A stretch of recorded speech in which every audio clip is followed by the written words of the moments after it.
Welcome, foolish mortals. Row 18, plot 20. Hey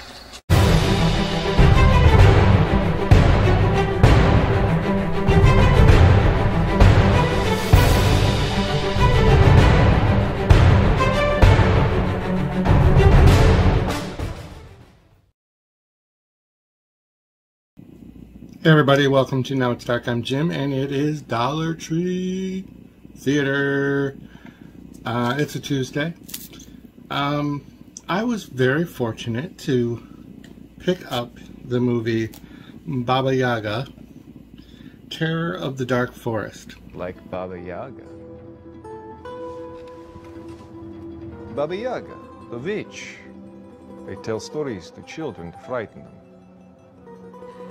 You know Baba Yaga? I was going to review this about 2 months ago. This was going to be one of my first reviews, but another member of the Dollar Tree Theater family, and you can see all their links in my description down below, did a review for it. So I didn't want to do like a duplicate review. I wanted some time to pass.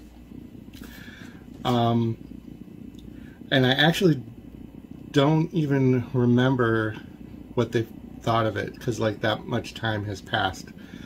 But when I'm doing movie reviews, which is something relatively new to me and the channel, I give a certain level of spoilerness to the level of my recommendation for you to watch the movie.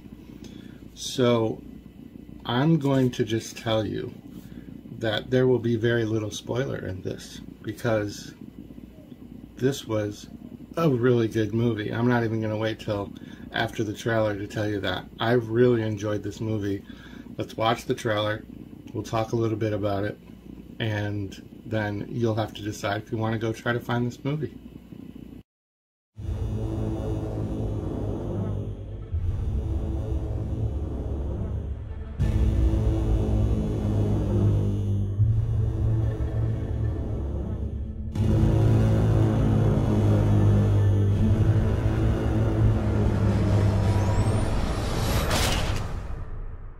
Kids disappear here, but nobody seems to remember them, like as if they were never here.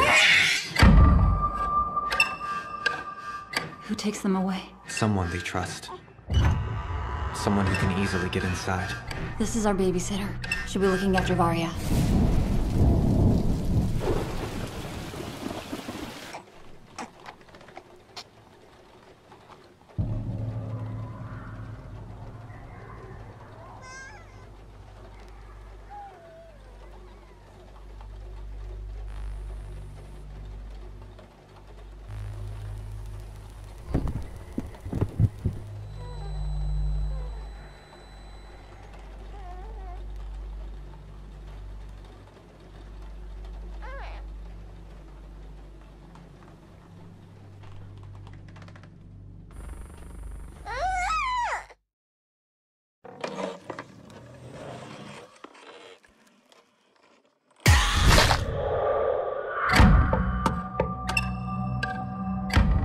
Mom?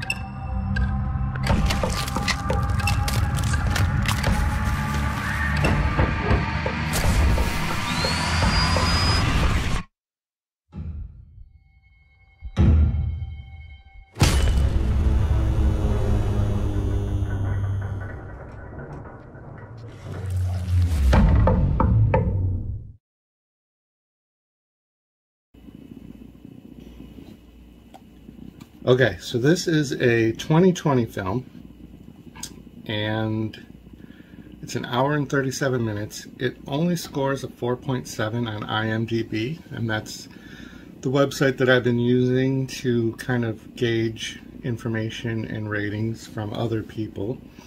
It's a Russian film, so there is subtitles.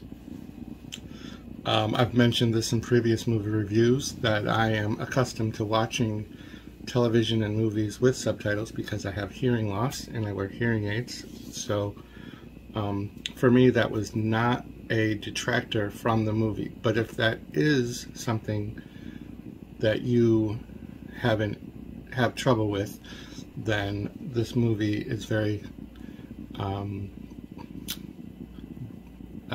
dialogue focused, but the captions are good. The closed captions are fine. This movie is very visually stunning. The budget was 1.1 mil converted to US dollars, and it only made, it looks like, just a little above that. But it's very visually stunning. Right from the opening, the colors and the scenery, the cinematography, I really was surprised. I really enjoyed it. This is one of those movies that, because of the subject and because of previous movies I've seen with this premise, I really didn't expect a lot out of it, but it's just very well done. Cinematography is very good. I've mentioned in previous movie reviews too, minor issues I have with scene transitions and the choices that filmographers make when using just a filler scene to go from one to another. Traditionally, there's that classic shot of the moon, and to me that's overused. You don't get any of that in this. Every one of the scene transitions is unique, and it's visually pleasing, so I was very happy with that. The base of the story, let's read a really good insight. I'm not gonna be able to pronounce the actors and actresses' names out of respect for I don't want to mispronounce them.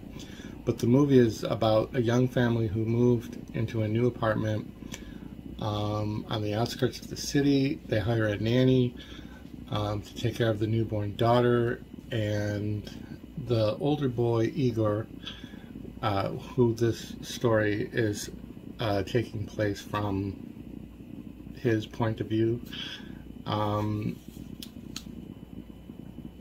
The parents don't believe Egor when he's telling him that he doesn't feel right and that she's up to no good.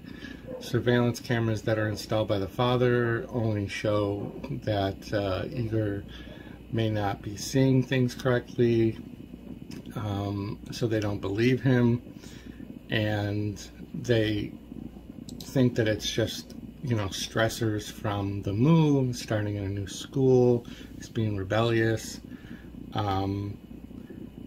and so I'm trying not to do spoilers because I really encourage everybody to see this.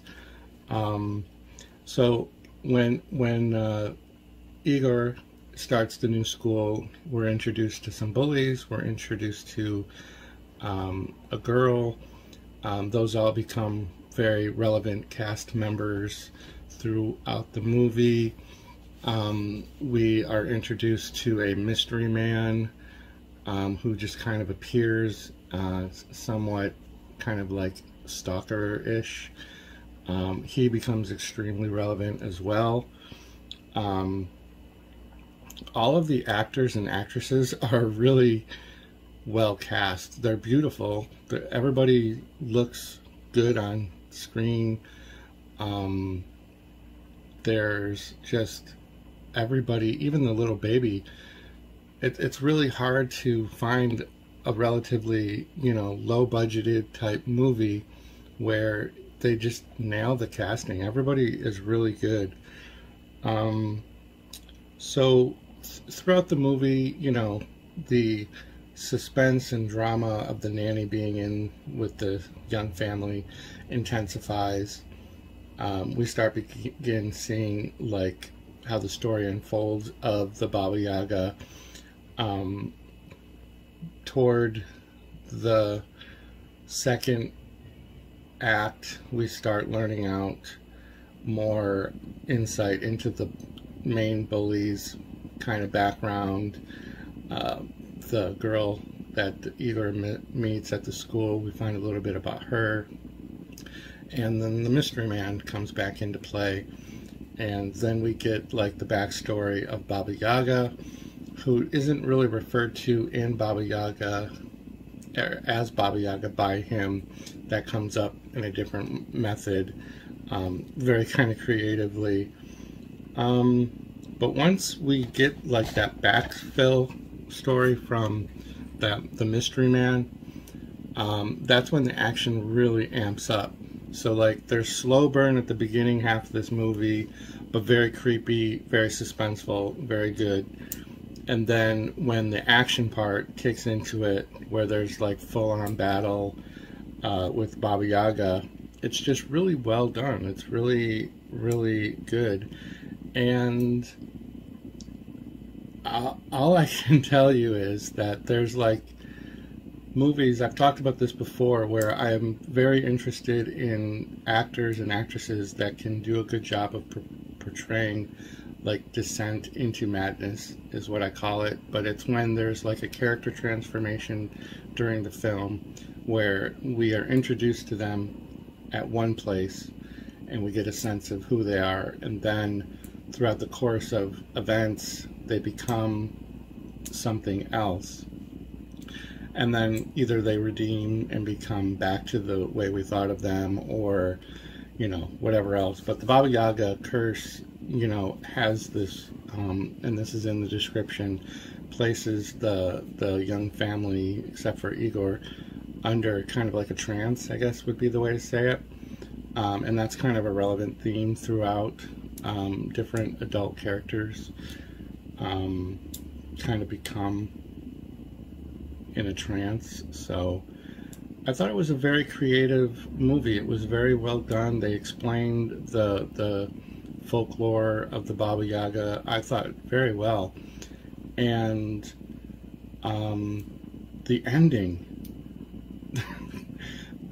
the ending really was just like perfect in the way that it makes you go kind of a thing. And I like movies that do that, you know, when you think there's going to be a certain direction the ending goes, and then it's going that way, and then something abruptly happens, and then the end credits start, and you're like, oh wow, what just, that effed my brain up. And this movie does that, and I'm really happy it did. I'm really glad that I didn't shelve this movie when the other Dollar Tree Theater participant did a review on this, because I would have missed out on it and this would have just sat on my shelf. But I'm really glad that I kept it on my list of movies. So I would recommend this movie highly. Again, I think I mentioned already, IMDb 4.7. For me personally, I would have this up closer to 8 maybe. And I'll just end with this one line that the father says in the movie in a very intense scene, and it is, kids should know their place. And that's true. As a parent, I feel that way too. Kids should know their place. Even if I wasn't a parent, I think kids should know their place. I would like to thank all the little people who work so hard to make this picture a success. I would like to thank them, but I really can't, because I did it all myself.